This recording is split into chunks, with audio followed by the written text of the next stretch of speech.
Yo friends, welcome to Next Level Consciousness with Linnea Stella. We are back for another video in the manifesting series, because who doesn't love manifesting?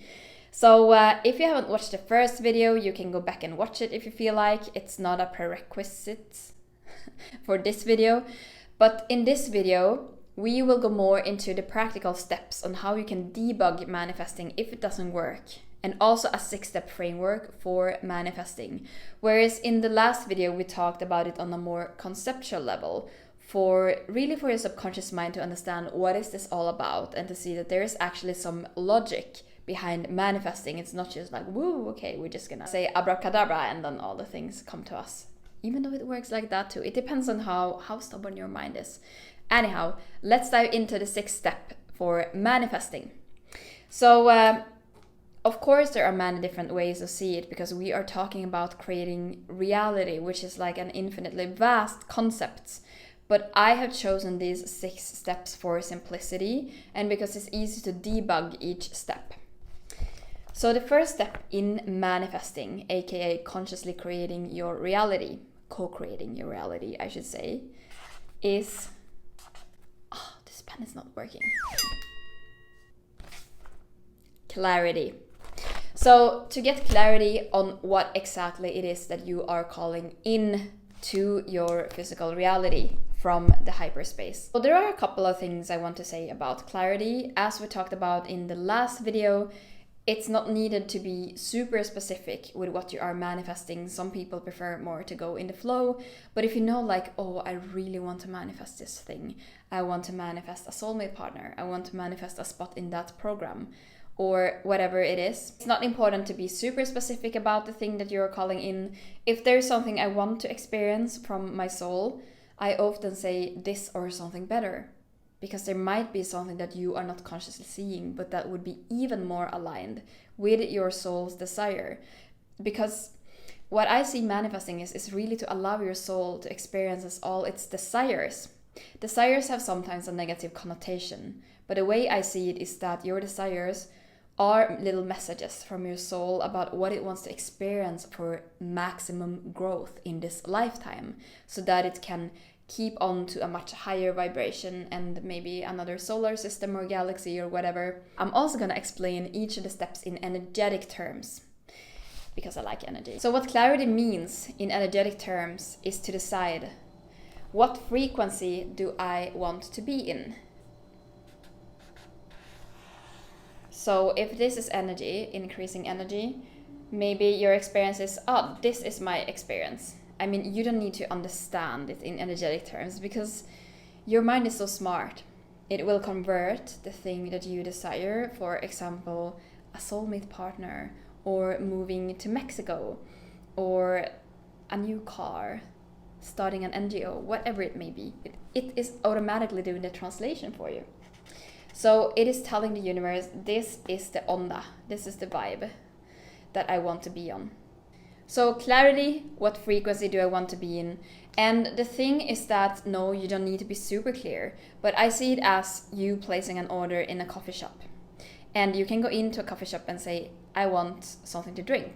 And then you can get anything, but you can't really get annoyed if you get a black coffee. And you said, I wanted an oat milk matcha latte extra hot. You can't really be mad because you didn't clarify and specify what you wanted when you placed the order. And that's the same thing with manifesting. You can leave it open, but then you can't really get mad at the universe for not understanding what you really meant. Now, if you feel like, oh, I just want to create something better in my life, I feel like I'm in quite low vibration, I want to have these cool, amazing experiences, or create something beautiful for the humans, but I don't really know exactly what it is.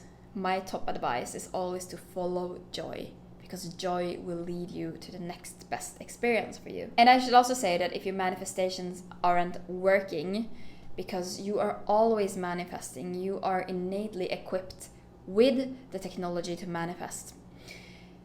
If you're stuck at this stage, it may be because you just went into the coffee shop, you asked for something to drink, and then you didn't get what you actually wanted. So if you know you want something specific, be clear about it. Now, the second step in the manifestation process is to believe it's possible. So, believe it's possible. What does this correspond to in energetic terms? Raising your vibration. So say that you are here. Oh, there is you. Beautiful you are. And the thing that you want to manifest is here.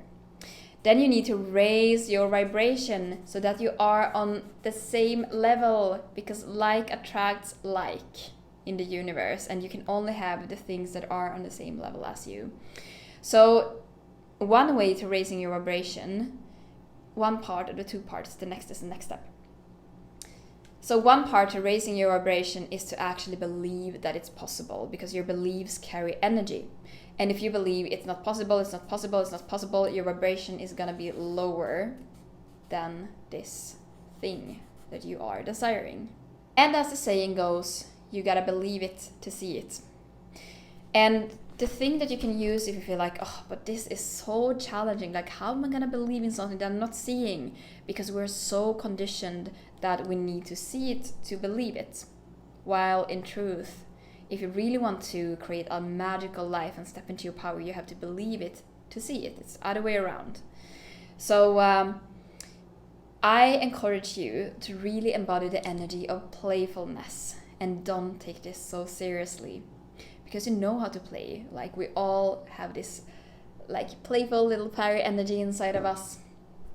So connect with your inner child if you feel like, or do anything that makes you feel joy and playful. Maybe play a board game, maybe play those games where you throw things. What is it called? You throw things. You know what I mean, paintball. Maybe you think that is putting you in a playful energy, whatever it is. Once again, get into the energy of playfulness. And it's always interesting to me when people are like, no, but I can't believe it, like it's not possible if I don't see it. And then they watch all these fantasy movies and they fully believe in the stories, or are like very in the energy of believing it. If you can be in the energy of believing in Lord of the Rings or Harry Potter, you can be in the energy of believing your life. It's the same, that's kind of the level of belief you need. It doesn't have to be something super serious or solid. It can just be like, yes, I really believe that. Because the more you put yourself into that playful energy of just having fun with the universe and being a little sassy about it, the easier it's gonna be to actually embody the belief and anchor it fully. But you don't need to go from I don't believe to I believe to 100%. So yeah, that's the way that I see it. Get into the energy of playfulness. Another very hot tip that goes into the psychology of the human mind is subconscious reprogramming. To get clear on what limiting beliefs are telling you that whatever you are calling in are not possible, and this can be many different beliefs. For example, maybe you think that you are not good enough for this thing or this experience that you are calling in. Maybe you think that people like I don't have that kind of experiences, or don't experience that kind of love or relationship, or doesn't get into the kind of school or program that you're applying to, whatever it may be. But look into your limiting beliefs, like what is holding you back? Limiting beliefs are neural pathways in your brain that are like highways with a lot of traffic because you're used to use them. They're like very active, and that's why they feel very real. Like think of a highway with a lot of traffic, peak hour traffic. The way that you do subconscious reprogramming is that you are intentionally creating a new highway, a new nerve pathway in your brain, and you start to redirect the traffic into that. And that pathway has the belief that you want to believe instead. So for example, instead of thinking I am not good enough, I am not smart enough, I'm not funny enough to start a YouTube channel, you start to think I am good enough, I am smart enough, I know so much, I am funny enough, whatever it may be. Because when you reprogram your subconscious, you regain the power of 95% of your mind. It's gonna be so much easier to manifest. Because you literally go into the home where the limiting belief lives, and you're like knocking on the door, see the door, and then you just throw it out and you place in another belief that you want to believe instead, that is going to create a much nicer reality. So the reason why subconscious reprogramming is so efficient is because that's where your beliefs are stored. They are not stored in the 5% that constitute your conscious mind, but in your subconscious mind. So of course you're going to see much faster and more lasting results and better manifestations when you go to the level of the subconscious mind. Because the way this works is that your desires, the things that you want, live in your conscious mind. So for example, I want a new car. But the beliefs, your thoughts, your emotions all live in the subconscious mind.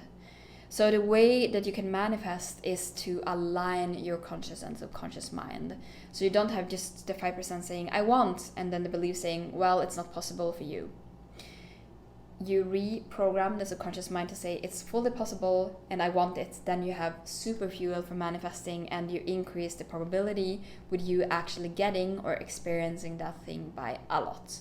Because remember that in spiritual truth, you are an infinite being having an earthly experience. And anything that says that you are not capable of co-creating is just programming. Step 3 in manifesting is becoming an energetic match. And I know we talked about becoming an energetic match from your beliefs, but that's just one part of the equation. The other parts of being an energetic match is your mood, your default mood, your emotions. And I say default mood because I don't want you to think that you always need to be in super high vibrational emotions, because that's not humanly possible. But you can do a lot to actually be in a higher default emotional state. So instead of having like you're down here and you experience fluctuations around this baseline, you are up here. So this is your default vibration and these are your fluctuations. And then you see that you have access to completely different kinds of experiences. Because when you are in a higher default vibration, it's like you take this little ladder and you can climb up and you can reach the jar of cookies that is up here, which is the thing that you are manifesting, if that wasn't clear.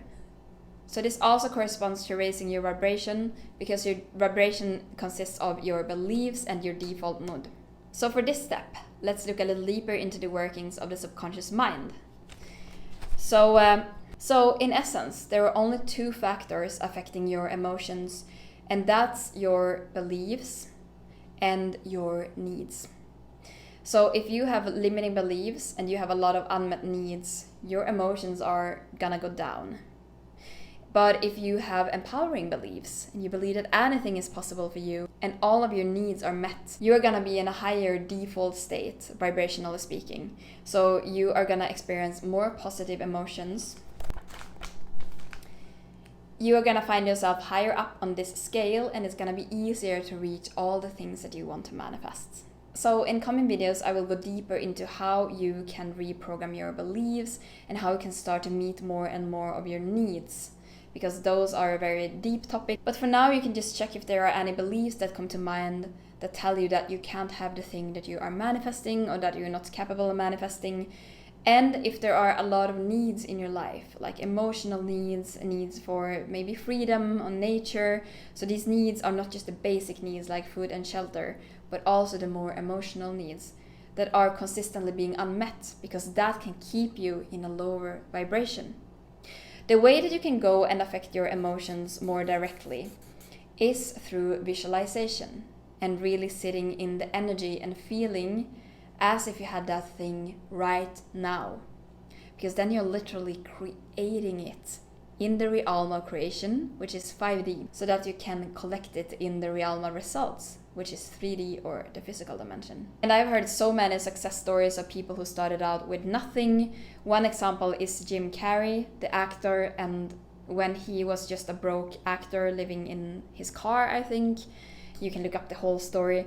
But what he did was that he consistently put himself in the energy of I am a famous actor, and he also wrote a check to himself for, I think it was $10 million. And shortly after that, he got a role in Dumb and Dumber, the movie, and he was paid $10 million. Something that, logically speaking, to the version of himself that he was previously, may have seemed impossible or very hard to get, but he decided to embody this new version of himself and to visualize this and feel the feelings so that he could raise his vibration enough to actually experience it in his reality. Now, step 4 into manifesting anything you want is to take inspired action. I'm a little lazy, so I didn't write the word inspired, but that's key. But anyhow, the interesting thing with action in this energetic analogy, if it's helpful to anyone, is that it is a dimensional converter. So it takes the thing that you have created in 5D, the realm of creation, into 3D, the realm of results. Because more often than not, some kind of action is required. And that shouldn't be confused with hustling or having to work hard or things having to take a lot of time. But often there is something that is required to you. Sometimes it's just like a tiny thing. Maybe open your inbox and see an email telling you that you won something, and then maybe you participated in a competition before. But it doesn't have to be like this big action that we maybe think is proportional to the thing that you are calling in. I just found for myself that often some kind of action is necessary. Because remember, this is a co-creation. The universe does one part, but you need to assist with the other to anchor it into the physical reality. So how do you get clear on this inspired action? Through your intuition. Because your intuition is like a little telephone line from the universe or your subconscious mind, which picks up 1 billion data per second. So it has a lot of information that can help you that you are not consciously aware of. And that is why it's so powerful to be in touch with your intuition, your inner voice. And if you're into human design, you can look to your authority to know how your specific intuition is speaking to you. But you will often get an intuitive nudge or just a feeling of something that you should do that most of the times don't make sense, or you don't know why you're guided to a certain place, and then everything falls into place and you actually manifest the thing that you desired.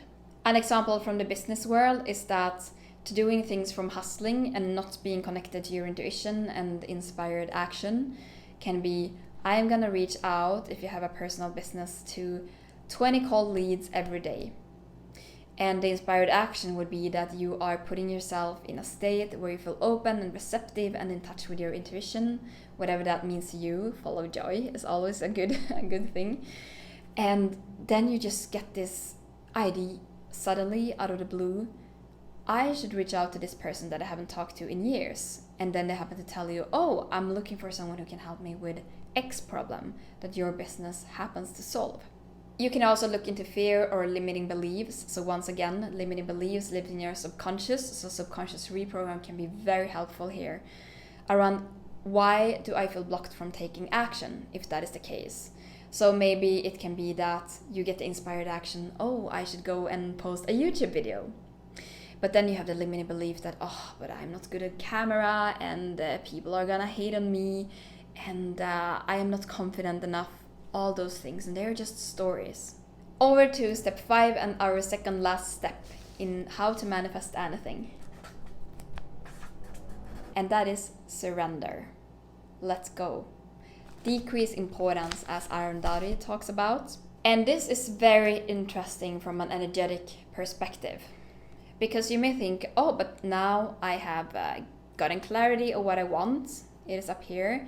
And I have become a vibrational match by shifting my beliefs into believing it's possible. And also shifting my default emotional state. So now I am a match. So if like energy attracts like energy, everything should be good, right? And I also take the action, which converts the thing from 5D to 3D. So why isn't this working? Why isn't my manifestation coming through? Well, it can be that you are not surrendering. And how this works is that when you want something so badly and you are not really trusting that the universe is gonna deliver, you are actually changing your energetic vibration. So if you were a match, when you are like, oh, I need this, I want this, oh, this is the only thing, you're obsessing over it, and you're also maybe starting to get scared. What if it doesn't happen? Oh, it would be the end of the world. What happens in that very chaotic energy is that your vibration will start to drop.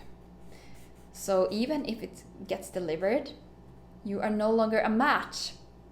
There is a gap because your vibration dropped when you got into the energy of I want it, I need it. And you can also see it as you are in the energy, you're not in the energy of I have this thing, but you're in the energy of I want this thing, which by definition implies that you don't have it. So there is a vibrational gap, making it impossible for the universe to deliver it to you. So we can ask ourselves the age-old question, how do I surrender? How do I let go? And can you guess what my answer is? Follow joy. Follow what lights you up is really going to help you to shift your perspective and to not be in that obsessive energy anymore, especially also if you are manifesting, for example, love or a specific person. It can be easy to obsess over that particular person, but just shift your focus by doing something that you really enjoy, not just doing anything, and definitely not numbing yourself by some unhealthy coping mechanisms. Following joy is a very healthy distraction. 10 out of 10 recommend.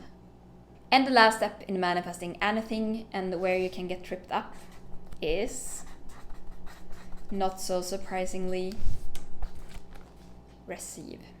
A lot of us have blocks around receiving. So when we reach this final stage, you have gotten clarity by defining what vibration do I want to be with in energetic terms. You have raised your own vibration by changing your beliefs and your emotions to be a match.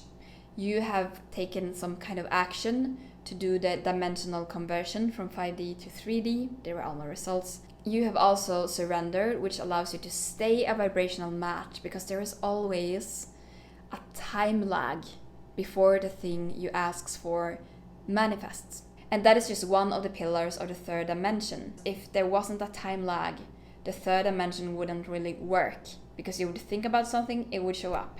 That would be chaos. So there needs to be some kind of time lag. But when you surrender, you are staying a vibrational match. You are believing it before you see it. So then the thing will, with a very high probability, if you have nailed all these first 5 steps, show up in your physical reality. Congratulations!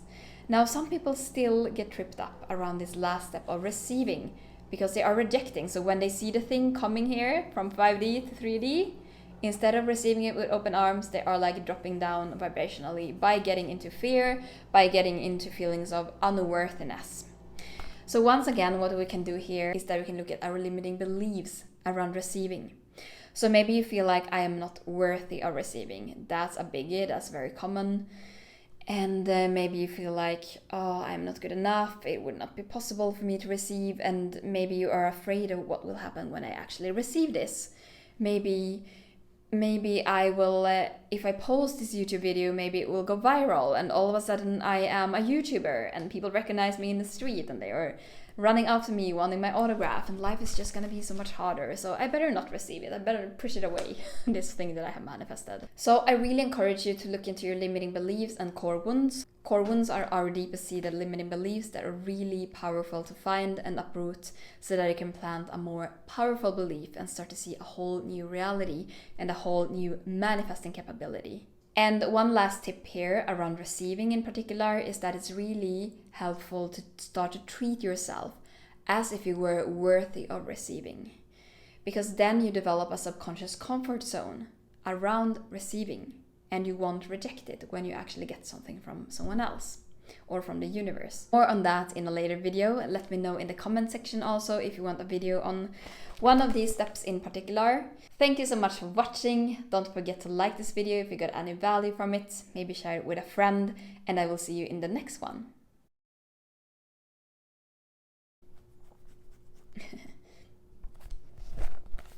Clarity. Fan. What fan is it doing? Did you just hit on that? Yeah. But I wanted a matcha skimmed latte.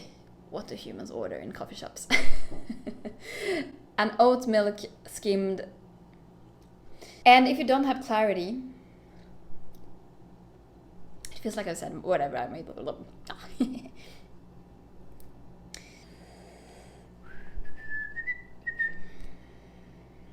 Because remember that in spiritual truth, you are an infinite being having an earthly experiencing. No.